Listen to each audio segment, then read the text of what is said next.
C'est le désert dans ce centre préscolaire public de Filungamaba. Les salles de classe sont hermétiquement fermées. La cour qui sert d'espace ludique et de récréation pour les tout-petits est dans la boue. Les monitrices et les enfants sont en congé forcé car il n'y aura plus cours ici jusqu'au jour où les lieux vont définitivement sécher selon le témoignage de ce riverain.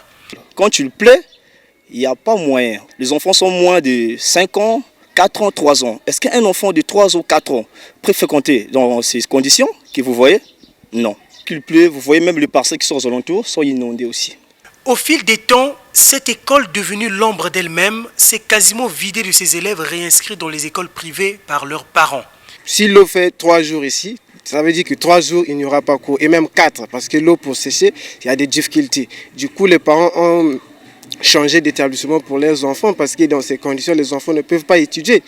Ces habitants appellent ainsi les autorités compétentes à apporter une solution durable pour la survie de ce centre préscolaire. Quand on dit aux autorités, eux se promettent seulement, eux ne peuvent même pas venir et faire face pour ça. Le message que je lance aux autorités, c'est d'améliorer les conditions de cette école. Elle est trop inondée quand il pleut. Les plaintes des riverains dont les maisons sont régulièrement envahies par les eaux qui proviennent de cette école et qui se heurtent au silence indifférent des structures en charge de l'éducation préscolaire laissent perplexes les habitants de ce quartier.